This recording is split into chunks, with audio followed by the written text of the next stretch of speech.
कराची में water and sewerage board पारां मुलाज़मत दौरान शहीद थी वियलनि तोड़े फोत थी वियलनि जे वारसनि खे नौकरियूं ॾिनियूं वयूं आहिनि। वाटर बोर्ड जे चेयरमैन सेक्रेटरीट में PPMPA ऐं वाटर बोर्ड जे vice chairman Sajid Jokhio, DMD Asadullah Khan, people's labour union जे सदर लियाकत मक्सी, मोहसन रज़ा ऐं ॿियनि 461 उम्मीदवारनि में नौकरियुनि जा ऑर्डर विरहाया विया।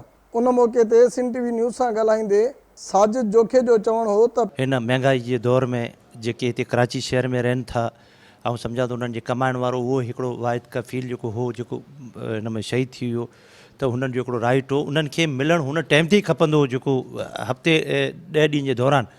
पर हिननि के तक़रीबन कंहिंखे 3 साल थी विया, कंहिंखे 5 साल थी विया, कंहिंखे 10 साल थी विया, कंहिंखे 15 साल थी विया, जिन खे हाणे वञी इहे असां ऑर्डर कराईसीं। ऐं DMD असदुल्ला खान, लियाकत मक्सी ऐं ॿियनि जो चवणु हो त वाटर बोर्ड की तरफ़ों इहो पहिरियों भी रवायत रही आहे ऐं गवर्नमेंट जी हमेशह इहा पॉलिसी रही आहे त जेके भी माण्हू इंतकाल करे वेंदा आहिनि दौरान सर्विस या दौरान को सर्विस को पोइ बि अगरि उहे रिटायर इंतकाल करे विया आहिनि त हुननि खे असां चवंदा आहियूं डिज़ीज़ कोटा।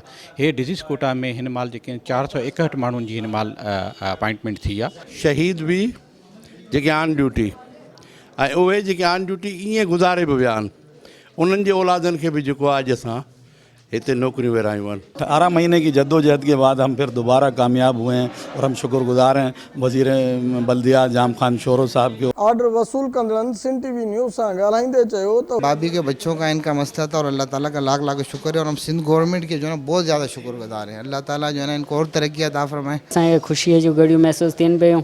साजिद जोखिया साहिब जा असीं तौराइता आहियूं जंहिं असांजे घर जो चूल्हो विसायलो ॿारणु शुरू कयो आहे। ॾाढी परेशानी हुई, 1.5 साल खां ई जुज़ुर हले वेठे थे, मगर पूरो क्रेडिट वञे थो असांजे पीपल्स पार्टी जो वॾो ई कमु कयो। वाटर बोर्ड में शहीद थी वियलनि तोड़े रोड हादसे जो शिकार थी वियलनि जे वारसनि खे ऑर्डर ॾिना विया आहिनि। साजिद जोखे ऐं ॿियनि जो चवणु आहे त बिना कंहिं ज़ात पात रंग ऐं नस्ल जे हुननि ऑर्डर विरहाया आहिनि। कैमरामैन अर्ज़ा ज़ैदी सां बशीर संजराणी, सिंध TV न्यूज़, कराची।